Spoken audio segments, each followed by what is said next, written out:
All right, so let's look at this last example. So we want to look at the linearization of the trig function tangent. We're going to look at trig's tangent function at the specific point negative pi fourths. So we're probably going to go back to those quizzes and do some quizzes where we go back to the sines, the cosines, the tans, because it's so important to know these points very cold turkey. As you saw in your little AP practice test that we did the other day, you had to know the inverse cosine of 1/2 and where it was and when it was negative. And that was how you got to your increasing and decreasing intervals. And many of us struggled to find those points. Okay. I was on your quiz. Like you had to do the derivative of the sine of x, and then it gave you cosine of x plus 1. And then you had to solve, we got cosine of x equals negative 1/2. And you had to know like the 2/3 and the 4/3 points. Hey, we didn't put the camera on. Good. Okay, finding the linearization. So guys, when you find linearization, what do? What's one thing you have to do to find linearization? Find the derivative. So when we look at trig functions and we look at linearization, we talk about these points.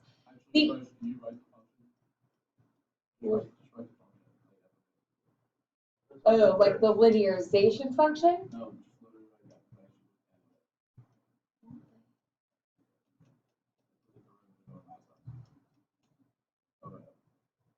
Because you can format it.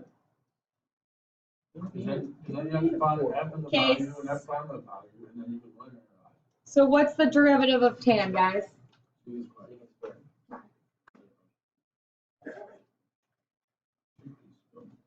So we do need to know what f of negative pi fourths is, as well as what f prime of negative pi fourths is. So that means you need to know tan of negative pi fourths.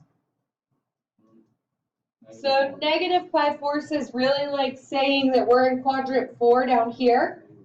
So exactly, it's going to be the tan of pi fourths, which is 1, and now it's negative because your signs are opposing. So we get negative 1. That means we also need to know what f prime of negative pi fourths is.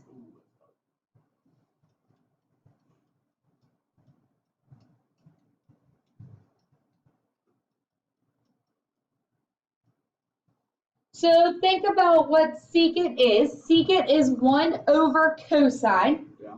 So cosine is your x values. So the sines and cosines of any pi fourths is always what? Yeah, root 2 over 2. So if all students take calc and secant is cosine is positive in quadrant 4. Therefore, secant will be positive in quadrant 4. So really, this is like saying 1 over root 2 over 2 squared. Because cosine of pi fourths is root 2 over 2.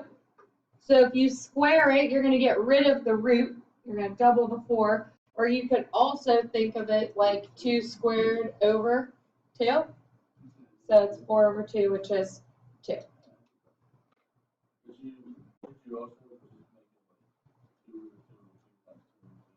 Yes, same thing. Because all students take calc, secant is cosine. Cosine in quadrant 4 is positive. Okay. Okay, now what we have to do is plug into our linearization formula. Go ahead.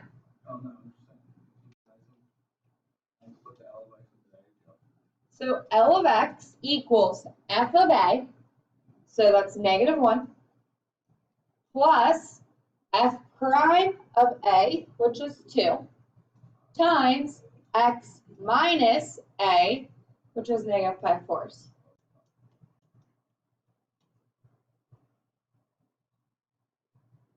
And now, what are we trying to approximate? Well, we're trying to approximate negative pi fourths plus 0.1.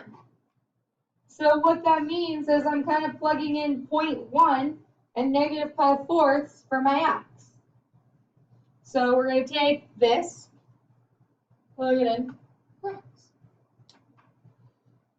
because we are approximating negative pi-fourths plus 0.1.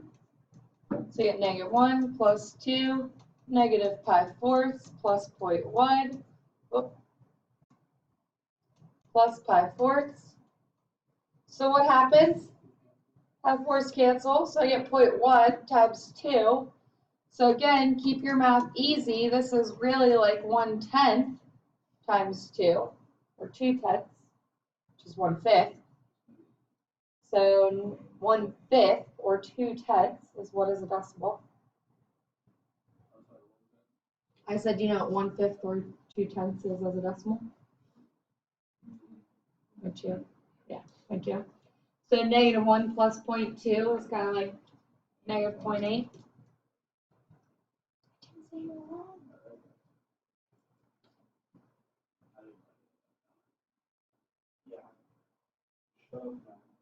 The second part of the question is still referring to the same problem. So the second part of the question is that if f prime of x decreases from negative pi halves to 0, so the derivative is decreasing from negative pi halves to 0, is the approximate less than or greater than the actual value? And justify. So how do I know? This is kind of getting at, is this an over approximation or an underestimation? And why is that f prime decreasing important? What does f prime decreasing kind of lead me into? If f prime is decreasing, okay, but you have to justify. So to say that isn't just enough, what does f prime decreasing tell you about f double prime?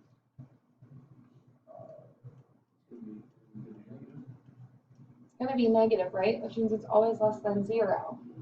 Okay, so if the second derivative is negative and the derivative before that is decreasing, what does that tell me about the original function? Concave down. So if the second derivative is negative, the second derivative is decreasing and negative, then that tells me that f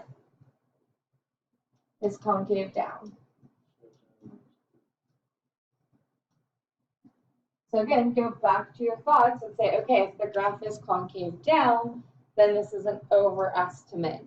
So we know that negative 0.8 is actually going to be greater than, so what that means is negative 0.8, which is our predicted, is greater than f of negative pi-fourths plus 0.1.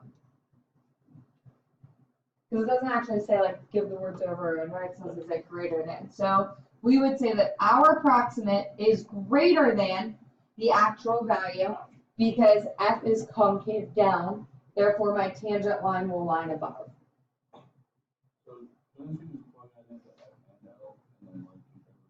Yes, but like if you don't have a graphing calculator, that's going to be a really gross point to plug into f. Because negative pi-fourths plus 0.1 is no longer in your unit circle. So trying to do these problems when we're not touching the graphing calculator.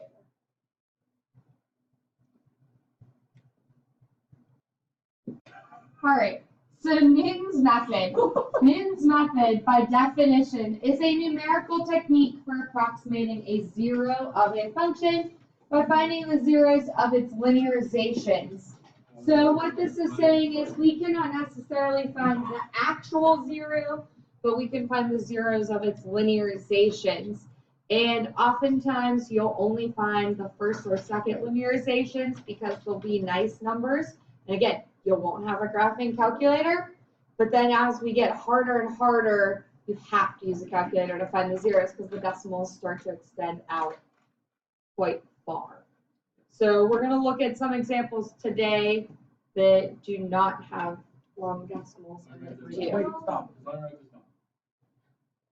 So should we start saving our notes at this point?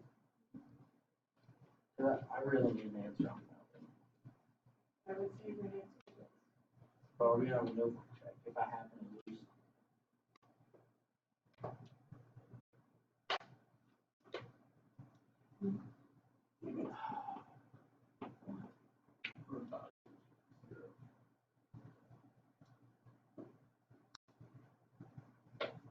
Wait, can I borrow a calculator? yeah, I'm going up there. Mine's still. That's the one with the weird lines in it.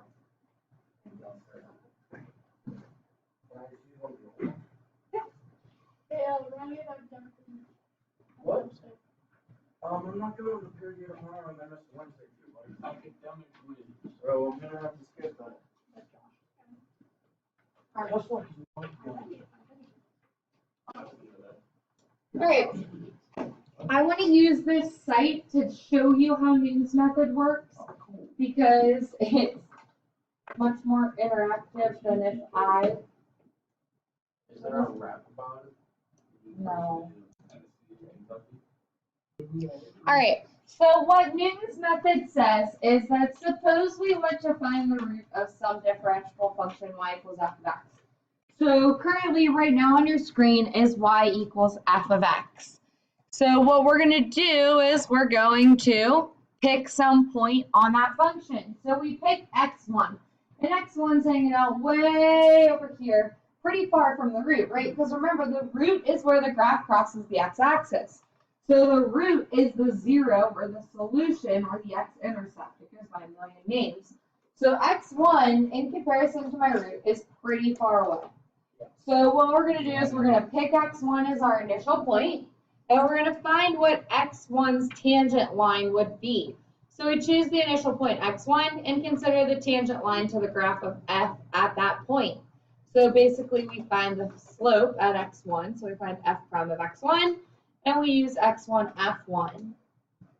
And what happens is, if you compare the pink to the green, which is the slope or the line, the tangent line, is much closer to the blue 0 than the pink was. So I say, all right, my tangent line's actually closer to the root than the initial point I picked. So I'm going to use the tangent line's x value, or root. And now I'm going to compare the graph at the tangent line's root. So we're going to call this new point here x2. x2 is getting infinitely closer to my actual. So now we're going to find another tangent line.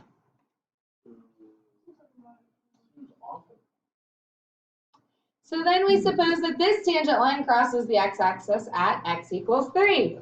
So now its tangent line is much closer to the actual root, so then we're going to look at that tangent line's tangent line. And if we keep repeating this process, then at least in the graph above, it appears that our points, x to the n, get closer and closer to the root of f. So what that means is that as I continue to look at the derivative, or the tangent line's slope, then that slope and that line is getting infinitely closer to the actual root until the two will overlap. So let's take this and actually put it into a formula. So this is the part that you're going to start writing down. So now we're going to, in that blank space at the bottom of your page, we're now going to derive a formula for calculating what we refer to as x to the n plus 1. So here's x to the 1. This is x to the n plus 1 because you take 1, add 1, you get x to the 2. This is x to the n plus 1 because you take 2 plus 1 and you get 3. So each of these x's are x to the n plus 1s. And as I look at each x to the n plus 1, as I get closer and closer to the root, my slopes are getting closer and closer to the root's actual point. So like, why? So again, this is linearization, right? So this is linearization exactly as we've been looking at it, except for instead of saying a, we're saying x to the n. Okay. So now what we're doing is we're taking that same technique of linearization and we're using it to find the roots. So if you think about like what we did, extreme value theorem, mean value theorem, we started out in the world of the graphs, and then we started with and then we moved to the critical points. So for linearization, we start out at any random point on the graph, and now we're getting more specifically close to the roots. So we're taking a concept and just reapplying it in a new way. And Newton came up with this reapplication of linearization. He said, all right, linearization is cool. We can use it to predict very algebraically friendly values in a not so hard way. Now let's use it to find non-algebraically friendly zeros in a much simpler way.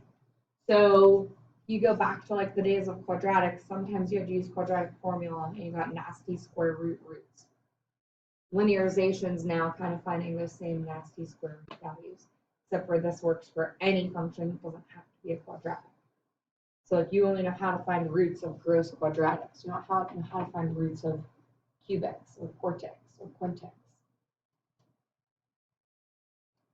So ultimately, the goal of the tangent line that we already know, this is linearization, is to see where the line crosses the x-axis. So what we're going to do is we're going to start setting y equal to 0. So before, with linearization, we are plugging in a value for x.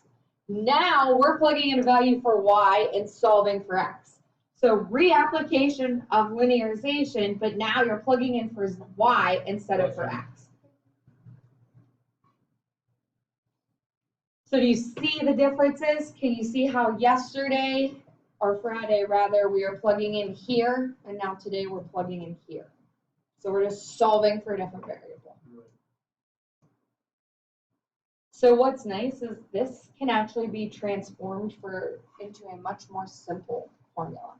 So like, yes, using linearization and memorizing linearization will work, but every time it will ultimately simplify down to this, which even simplifies down to this, where it's x equals x to the n minus f of x to the n over f prime of x to the n.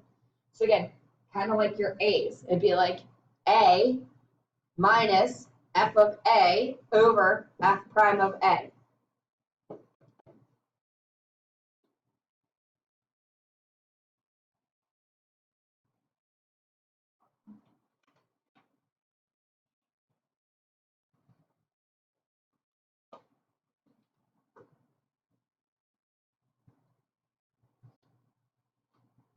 So what is this approximating? It's approximating your root. It's just a better approximation of the root.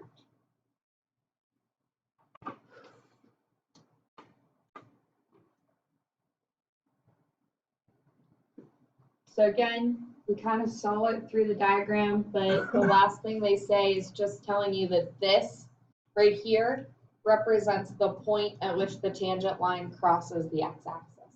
So what do we call that? We always call it Newton's method. We call that the x-intercept. So these are the x-intercepts of the tangent lines. So Newton's method finds the x-intercepts of the tangent lines. Newton's method finds the x-intercepts of the tangent lines.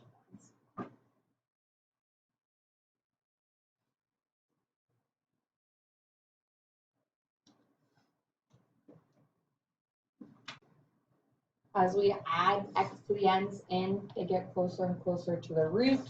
So it's a better approximation of the root of x. So in our case, x to the n plus 1 is a better approximation of the root of x.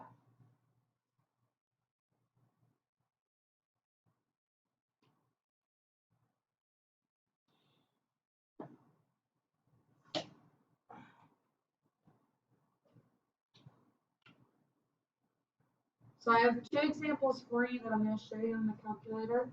Most of the book homework's on the calculator, but I am going to also show you an example that would be from an AP test where you don't have a calculator. But the difference is that we are going to take these to like x to the 6, and the AP test only makes you look at like x to the 2. So it's showing you a comparison of the two. You'll see. There's like I said, there's a calculator method. So You could have this if it asks you to find the precise, like like your homework, I think even specifies with a calculator or without a calculator. Because the AP test is going to specify this would be eligible on either part. So there are AP problems where it tells you to use the calculator, and there are AP problems where it tells you not to. I've seen examples of both. So I want to show you both ways.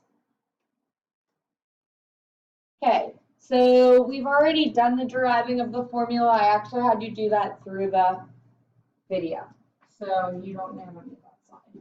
Let's look at example 1 on the back. Example 1 on the back says, use Newton's method to find all the real solutions of the function f of x equals x squared minus 5. Well, we kind of know what the solutions to x squared minus 5 should be in a way. We know that this graph is shifted down 5 units. So that means that my vertex is at 0, 5. So then I know that I have points at 1, -4.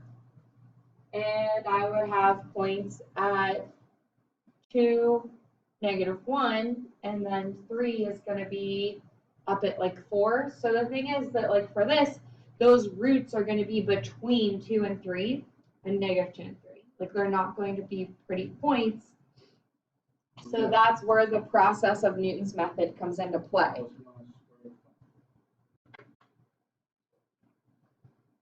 We still don't know what that is with the decimal either.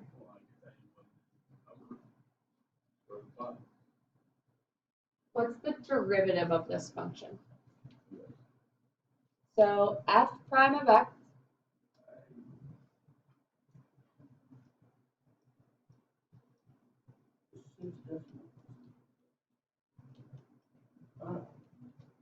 So again, we're going to use our calculator for this. The formula we know, or we can predict, as you said, square root of 5. So our x to the n, or I said it's going to be between 2 and 3. Your x to the n, I would start with then, is 2, or you could start with 3. But we know it's not 3 because square root of 9 is 3, and we know it's not 2 because square root of 4 is 2. So we know it's between 2 and 3. We know root 5 lies between that. You pick a number based on what you know about the function. So we know looking at that where the roots should be, but we don't know that actual value. So we're going to pick a nice number to start with. So your formula says x to the n plus 1 equals x to the n minus f of x to the n over f prime of x to the n. That's our formula. So what we're going to do is we're going to plug into our formula. So we're going to plug in 2 to our formula. So this is kind of like saying, all right, x to the n is 2. So what's f of x to the n? Well, 2 squared is 4. 4 minus 1 is, or 4 minus 5 is 1. So you get 2 minus -1 all over f prime of x to the n. So f prime of x to the n is 2 times 2, which is 4. So 2 minus a minus becomes a plus. So you get 2.25. That 2.25 represents your new x to the n. So this is now x to the n plus 1. So we want to find x to the n plus 1 again. So this is kind of like x to the n. This is x to the n plus 1. So this is kind of like x to the n plus 2. Because, exactly. So now instead of plugging in 2, we're going to plug in 2.25 minus f of 2.25. So 2.25 squared. Now we're getting a little messier, right? So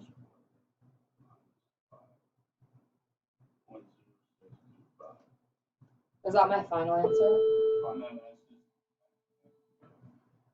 0.0625.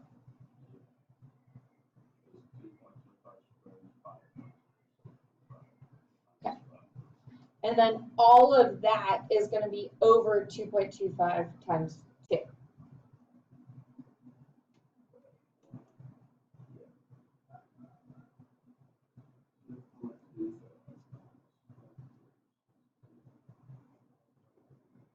make sure you put that at 0.0625 and 4.5 in parentheses, or else you're gonna get the goofy number. 2.236. So here's what I want you to do.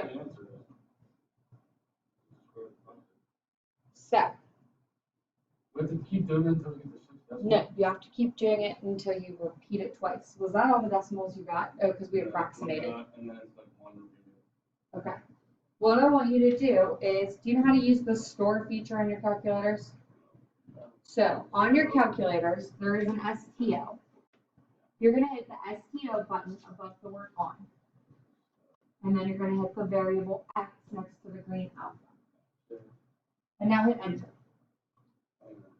So, what that should do is that should store this answer right here, that 2.236, Yep. into X. So now what you want to do is you want to do this one more time because you got to get the same numbers to repeat. So we're going to find X to the n plus 3. So it's 2.236 minus F of 2.236 over F prime of 2.236.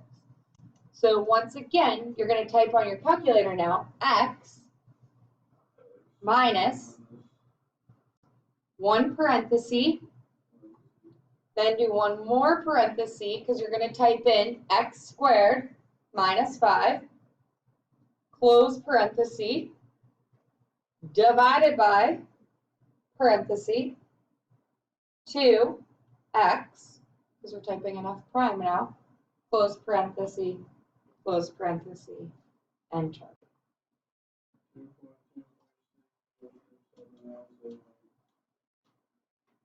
So it's starting to repeat in our decimals. So we can say that this is the Newton's approximation to this problem. Once you get the same 4 repeating decimals twice, you're done. There is another way to do this on the calculator using y1 and y2. So I'm going to show you that way as well. And we're going to do the next example using y1 and y2. I'm going to teach you how to restore. So like you can store a new value for that, for X, whenever you want. So like,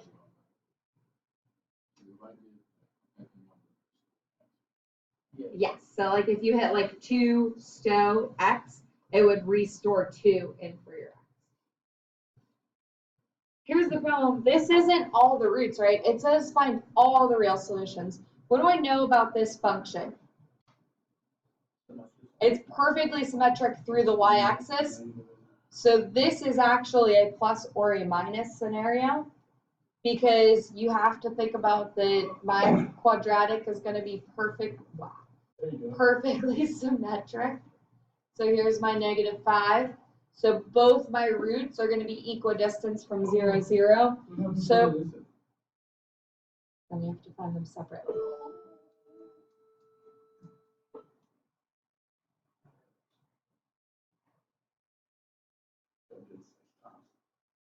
Once x to the n plus 1 starts to repeat, we can conclude that the solution to that f of x value is that value. What was your question for me? Is that the one you borrowed from back there? It has like a little lines. Yeah. I did. Okay. Let's do example 2 using the second graphic calculator method. So what I had you doing in x to the n plus 3 was I had you put f of x up top, right? Like I had you type x squared minus 5. Then I had you divide it by, and I had you put in parentheses 2x. So you could do that every time, and then you could actually hit, so let's say we did the last example one more time. So turn your calculators back on. Hit STO and X. And what it's going to do is it's going to take this answer for X that you got, this 2.23609, and store it for X again. So hit STO, X, enter. Now what I want you to do is hit second, enter. And then see how it pops up that STO, X again? Hit second, enter again. Now it pops up the x minus x squared, blah, blah, blah, blah. So all you have to do is hit enter now, and it's gonna take the new value you put in for x, that's 2.23609, and calculate it for you. Hit enter, and you got what did you get this time? You got the same thing. It's different by like a hair. You looking at?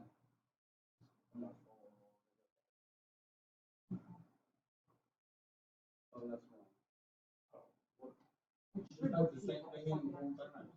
It's second and everything. It did. Second. And Well, clearly you didn't do this.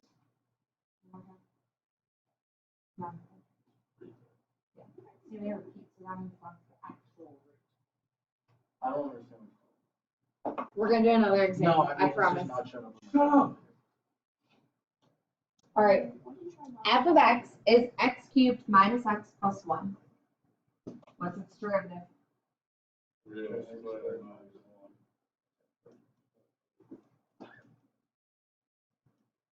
Do you want to learn how to do it with the y1s and the y2s, or do you want to keep doing the method you've been doing? It just depends on how good you are at typing. I'd rather just do Let's just see what this one's about, so then you can weigh both your options. To do it with the y1s and the y2s, you're going to go hit y equals right now. The way you're going to do it is y1, you're going to enter the original function. So in y1, you're going to type in x cubed minus x Wait, is plus this 1. gonna plug in the x that I have stored? You're okay. X. Yes, and then I. So when you're in, so the first one. And then y2 will be your derivative. Yes. Also, I have a question. If when I do x to the third and then try to do a close parenthesis, that Press the arrow.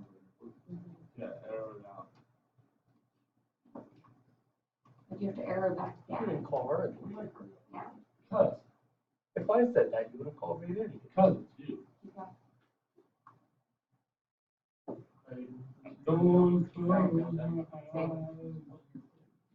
All right. So you have y1 as f of x, y2 as f prime of x.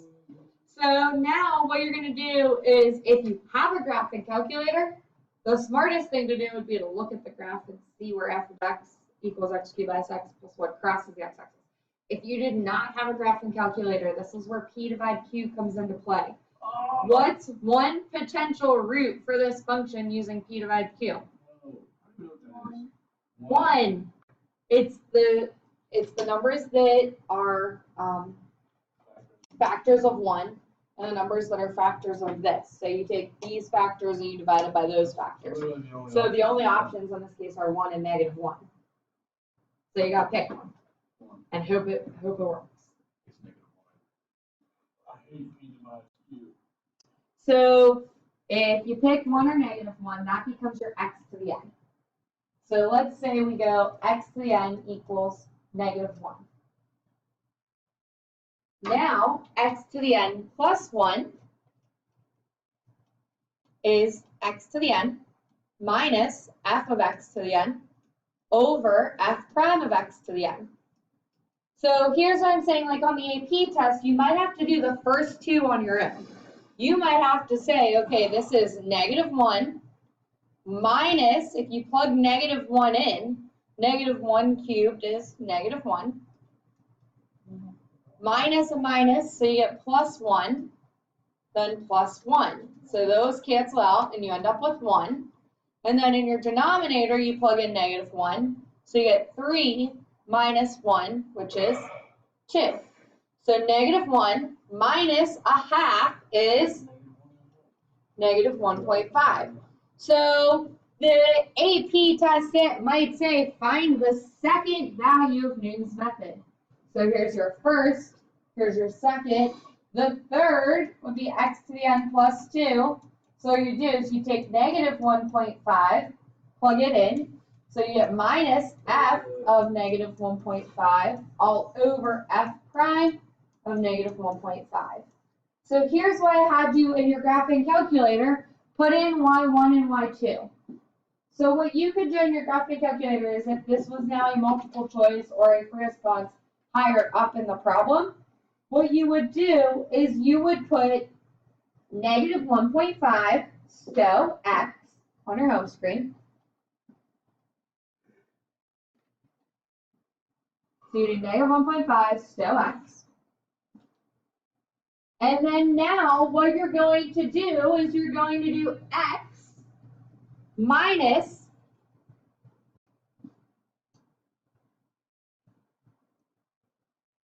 remember y1 is f of x, right? Yes. So I want to evaluate y1 at x. Well, I already stored this in for x. So now I can just do y1 divided by y2 because it's automatically going to plug in what I stored for x. So you need to know how to find y1 and y2. So to find them, it would be y minus parentheses. To get to y1, you hit bars. So bars is done by your arrows. Arrow to the right once to y bars. Hit enter on function, and you should see y1. And that y1 should now go in your parentheses. Then you hit divide, then you hit bars, y bars, function, and hit 2 for y2. So your screen should look like this.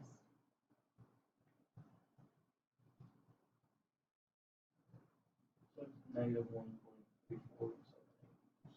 So if you hit enter, you're going to get the next value.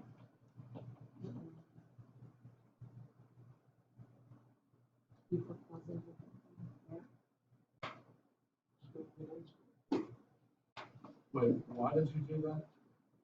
So what this is f of x to the n, because it's y1. Yeah. The y2 is f prime of x to the n. Yeah. And then x is the x to the n. Yeah. So we stored my negative 1.5. Yeah.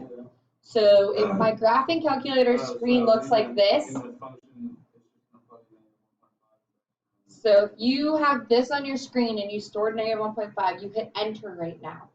You're going to get a new value. And you should get negative 1.347826. Are we good for that? Everybody get that? That plugged it in. Now, what you do is you hit stow x, and then hit second enter. So this pops up again, and then hit enter. And what it would do is it's now stored this in for x with all the crazy decimals, and we'll reevaluate, and now you should get negative 1.325200. Stow x, because these still have not repeated. They have not repeated. If they don't repeat, you have not found your root. Second enter.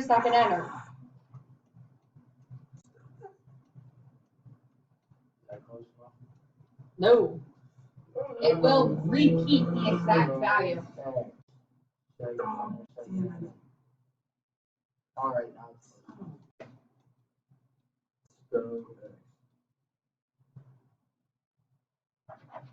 I've got a double repeat, so then now I can conclude that this value right here is the root of f. I like this a lot better. I like this a lot better. Who creates this? Why?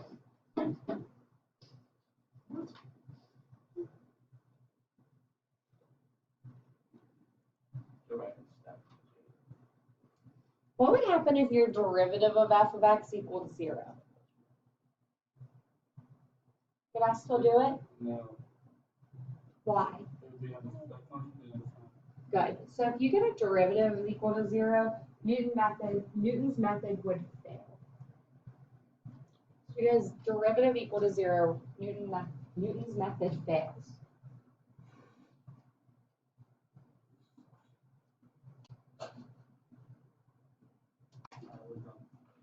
Yes, we're going to do differentials tomorrow.